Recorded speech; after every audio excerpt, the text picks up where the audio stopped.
de todas as centrais sindicais de trabalhadores, temos as principais representações empresariais, temos movimentos sociais, ONGs, intelectuais, todos reunidos num fórum que tem esse objetivo e que permite fazer esse diálogo. E nós vamos ver, ao longo da minha apresentação, com os resultados que nós temos alcançado com esse fórum.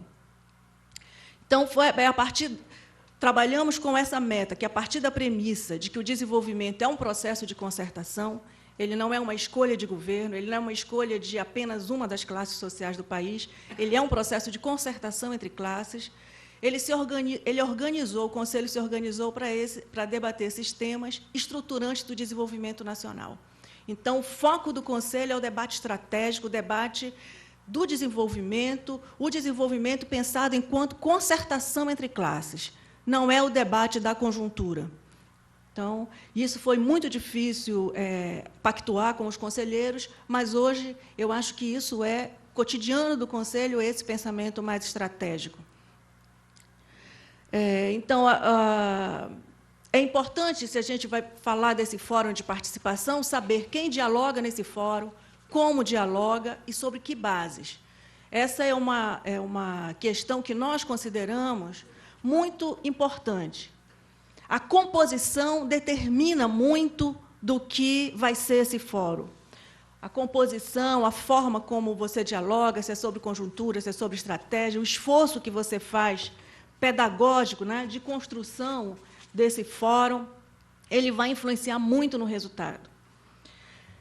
Então, são 90 conselheiros da sociedade civil e 13 ministros, são designados pelo presidente da República, a convite do presidente da República, não são as entidades que definem. O presidente da CUT, ele não foi indicado pela CUT, ele foi... É claro que a representação dele como presidente da CUT, ele seria indicado, mas ele não foi indicado pela CUT, ele é convidado pelo presidente da República. Todos os que estão lá são convidados pelo presidente da República. É claro que o presidente tem critérios para fazer esse convite, critérios de representatividade, critérios de liderança social estão incluídos nesse convite. Não tem, eu acho que você pode olhar a composição toda do Conselho. Nós temos aí material aí fora que fala um pouco dessa composição, apresenta vários produtos desse diálogo do Conselho, e é difícil você apontar alguém que não devesse estar ali. Mas esse convite é um convite pessoal do presidente, tá? Diferente de outros conselhos europeus, onde são definidas as entidades que participam pela lei, já são definidas quais são as entidades que participam do Conselho, e essas entidades é que elegem a sua representação.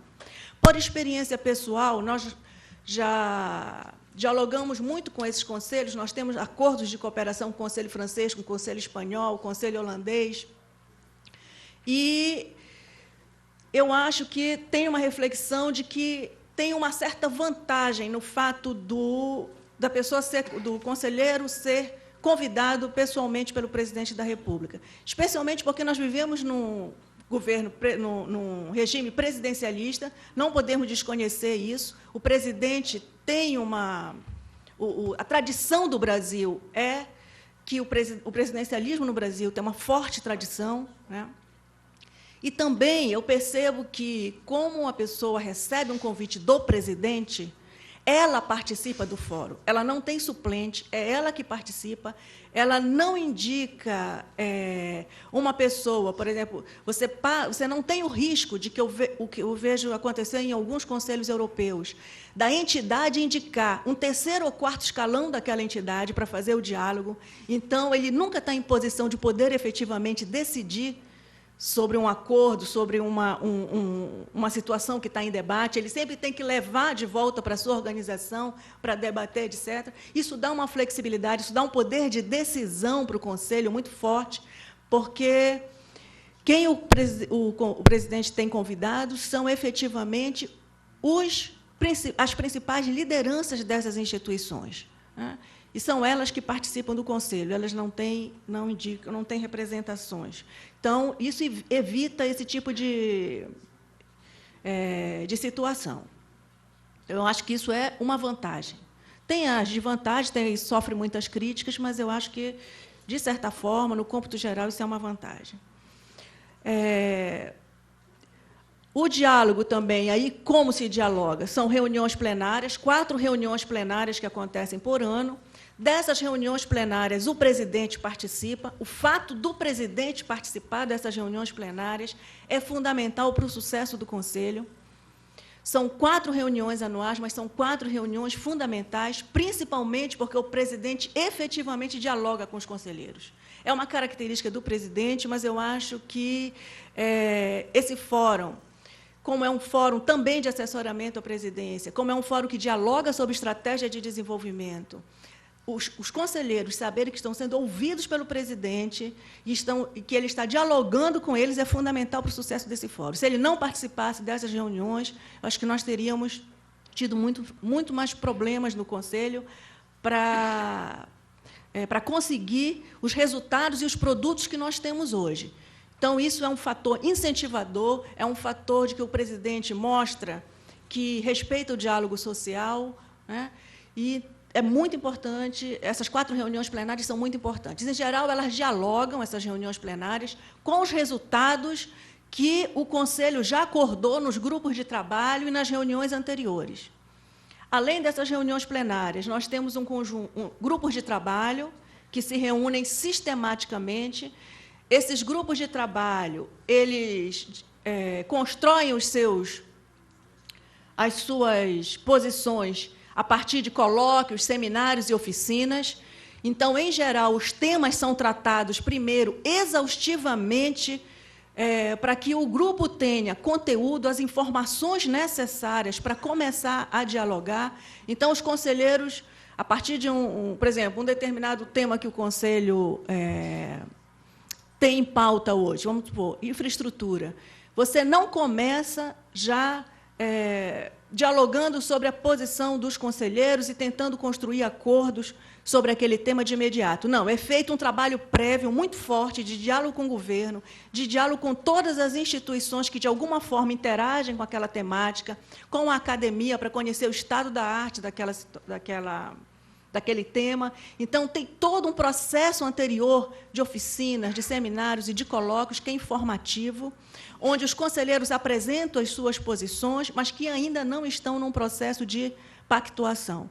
Então, e depois os grupos de trabalho passam para esse processo de pactuação e de diálogo para fechar a sua posição, a posição que vai ser apresentada ao presidente da República e que vai ser apresentada à sociedade. O Conselho se manifesta através de moções, pareceres e relatórios.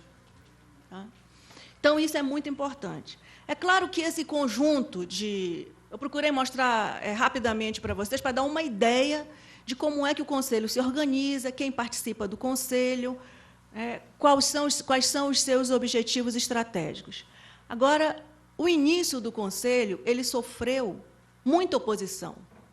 Esse formato, esse objetivo de fazer um diálogo entre classes no Brasil, principalmente em 2003, foi extremamente combatido, tanto pela imprensa quanto pelas elites brasileiras. E, naquela época, o ministro Tasso Genro foi quem respondeu, inicialmente, se posicionou nesse debate na defesa do Conselho. Você imagina o que é propor um debate entre classes, propor pactuação entre classes, num país que vinha de um regime autoritário, que estava consolidada a hegemonia neoliberal aqui no país, desde a eleição do Collor. Nós sabemos que o neoliberalismo ele permeia o espaço político brasileiro há muito mais tempo, mas a hegemonia se constitui efetivamente a partir do governo Collor. Por quê? Até porque, na década de 80, quando, a nível global, estava se consolidando a hegemonia neoliberal com a eleição de Thatcher, com a eleição do Reagan, e a Europa toda, um conjunto de governantes que passaram a dirigir a Europa e os Estados Unidos, essa hegemonia que se constituiu na década de 80,